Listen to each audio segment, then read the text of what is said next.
Today I'm here to talk about the 3 I's of starting your yoga class. Not the 3 I's, but the 3 letter I's and what they stand for and how the 3 I's can help you to feel more confident when beginning your yoga class, when you're teaching or your yoga practice, if you're just practicing. But this is more so for yoga teachers. So these are 3 I's, 3 things to help you to feel set. So it's a script you can create with these 3 things. If you have these 3 things set, it can really help set you up to feel more comfortable as a teacher. My name is Ashley. If we haven't met before, hello. You can find me at ashesyoga.com. I'm a yoga teacher trainer, yoga studio owner, and I really love helping new teachers gain confidence to get out there and actually teach your yoga classes. So I'm here for you. All right, those 3 I's, let's get right into them. Number 1, introduction. I'll list them first. Number 1, introduction. Number 2, initial class pose. And number 3, intention. Let's talk about each of those. Your yoga class introduction. I have an entire page on it, so I can tell you so much. The main reason people avoid yoga is fear. So knowing that yoga classes can be a little bit intimidating, giving yourself an introduction and introducing yourself to your students can help ease some of that intimidation. If you walk in and don't assume that people know who you are, that assumption might not be the best way to gain favor of your students, especially if they're brand new.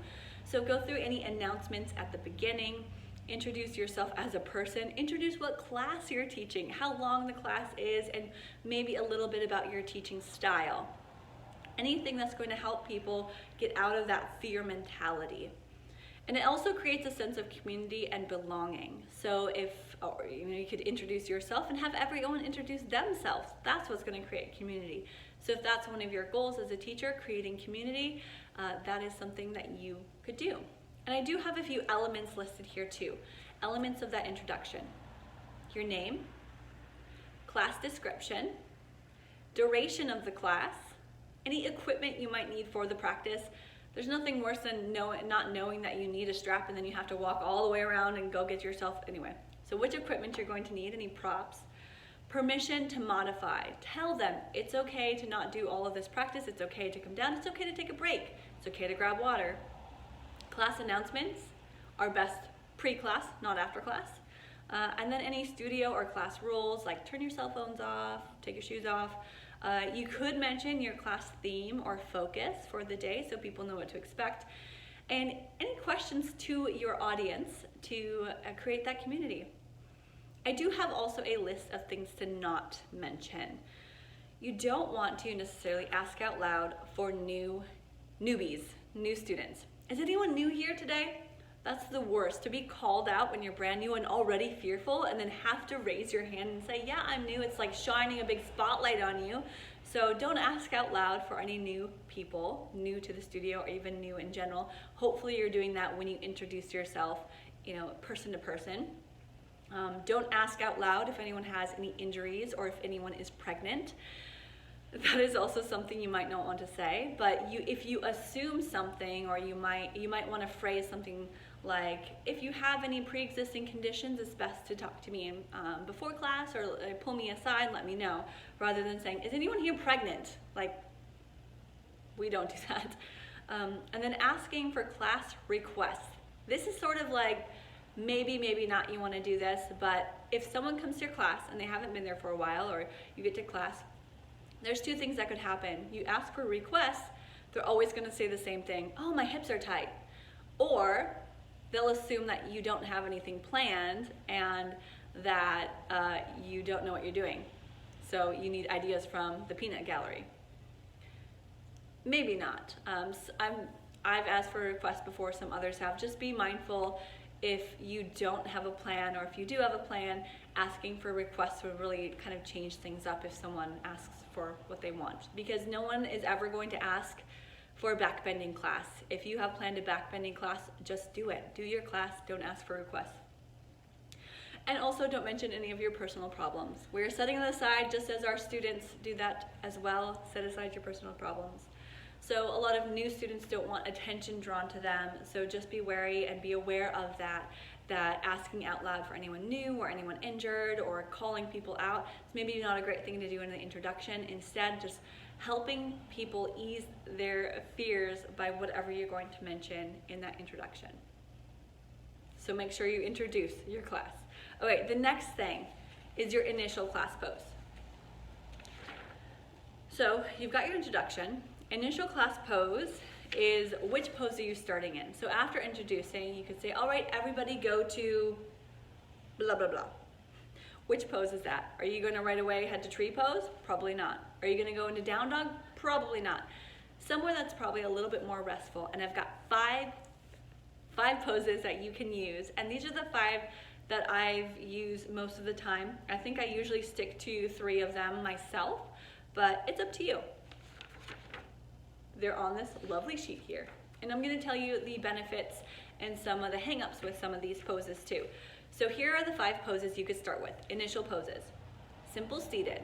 So cross legs or sitting on the heels or legs out in front of you. Any way you're seated, that's a seated pose. Standing, you could start in mountain pose. You could start in child's pose.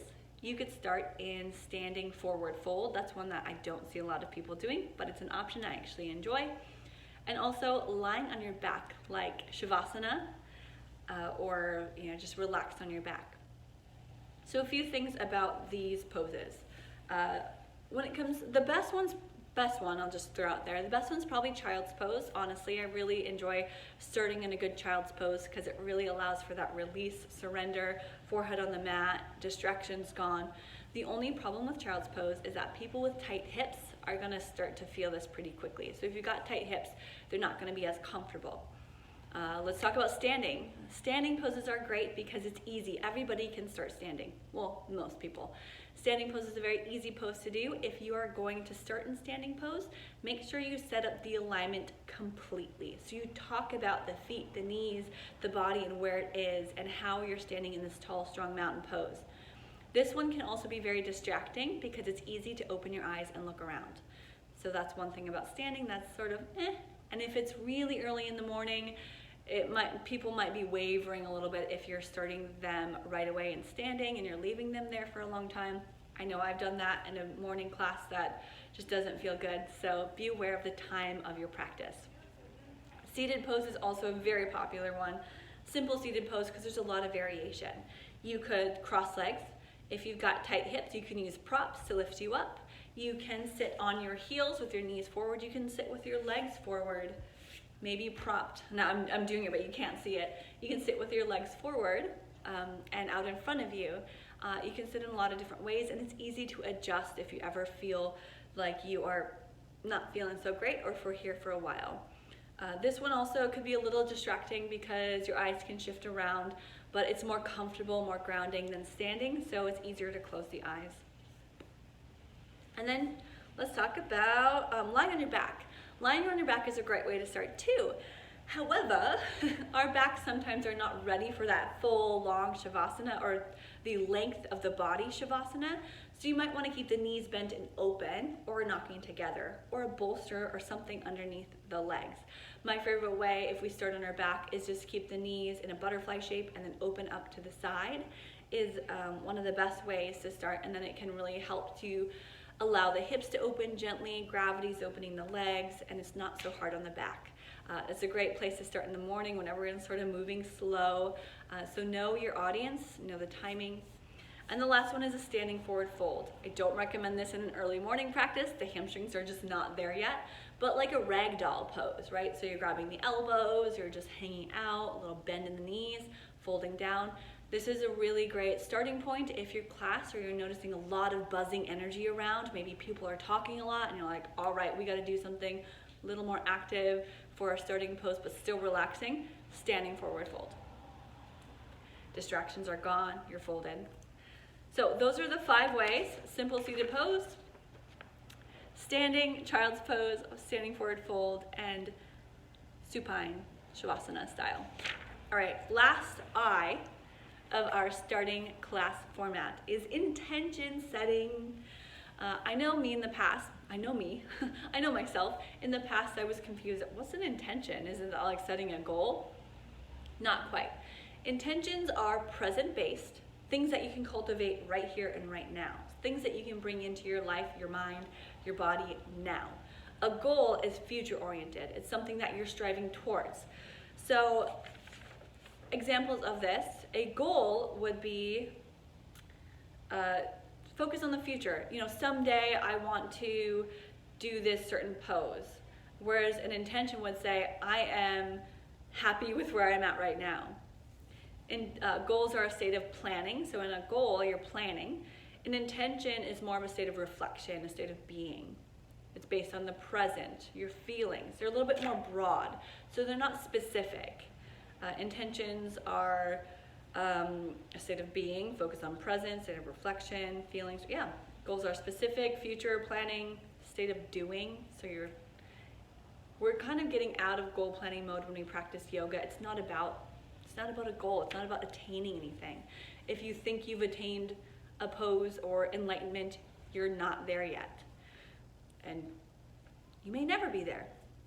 So a couple intention ideas would be to manifest happiness, forgive others and myself, love unconditionally, begin where I am right now, stop taking things personally, allow space in stuck areas, to breathe fully and deeply, to let go of fear, to embrace change, or even just to survive this practice, or to cultivate, insert word there, to create, insert positive word. So what is that positive feeling that you would like, or what is that feeling or word that you want to let go?